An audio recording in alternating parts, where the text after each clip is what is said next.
Halo guys, masih bersama kami.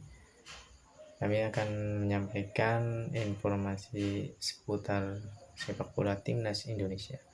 Tapi jangan lupa subscribe dan like. Sejarah, Timnas Indonesia lolos semifinal Piala Asia U23. Timnas Indonesia U23 mencetak sejarah dengan lolos ke semifinal Piala Asia U23 untuk pertama kalinya usai menyingkirkan Korea Selatan U23. Hasil Indonesia U23 vs Korea Selatan U23 pada laga perempat final Piala Asia U23 sudah diketahui. Skuad Garuda Muda secara mengejutkan mampu mengukir sejarah dengan lolos ke semifinal untuk pertama kalinya setelah menang melalui drama adu penalti 11-10 setelah bermain imbang 2-2 dalam 120 menit laga berlangsung di Stadion Abdullah bin Khalifa, Jumat tanggal 26 April tahun 2024 dini hari WIB. Sepanjang babak pertama, Indonesia U23 tampil cukup dominan. Marcelino Ferdinand DKK mampu melepaskan 7 tendangan dan 3 mengarah ke gawang.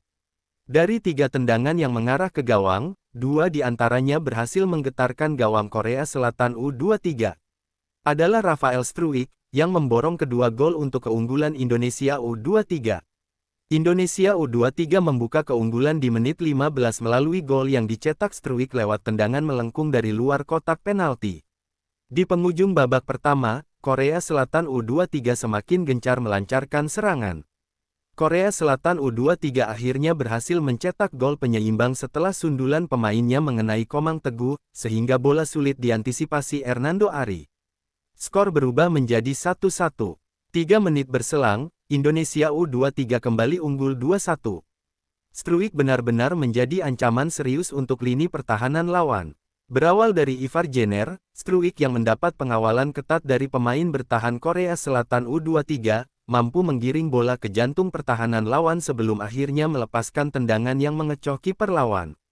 Mengacu pada statistik di 45 menit pertama, Korea Selatan U23 benar-benar dibuat tak berdaya. Pasalnya, mereka hanya mampu melepaskan 1 tendangan dan tanpa shot on target. Tak hanya dari segi peluang, penguasaan bola Korea Selatan U23 juga kalah. Indonesia U23 unggul dengan persentase 52% berbanding 48%. Sehingga tak aneh jika di babak pertama Indonesia U23 unggul 2-1. Di babak kedua, tak banyak drama terjadi. Meskipun Struijk beberapa kali memiliki peluang untuk menambah gol, namun skor 2-1 masih belum berubah. Sebaliknya, Korea Selatan U23 yang berusaha mengejar ketertinggalan justru bermain dengan 10 pemain setelah Lee Yang Jun menerima kartu merah usai melakukan tackle keras terhadap Justin Hubner. Keunggulan jumlah pemain itu tak dimanfaatkan Indonesia U23. Pasalnya, Korea Selatan U23 justru berhasil mencetak gol penyeimbang menjadi 2-2 melalui aksi Jong Sang-bin, lewat skema serangan balik yang cepat. Hingga 90 menit laga, skor 2-2 tak berubah. Wasit terpaksa melanjutkan pertandingan ke babak tambahan. 2 kali babak tambahan 120 menit laga tak ada gol tambahan tercipta. Wasit Son Evans terpaksa menentukan pemenang melalui drama adu penalti. Dalam drama tos-tosan, skuad Garuda Muda menang dengan skor 11-10.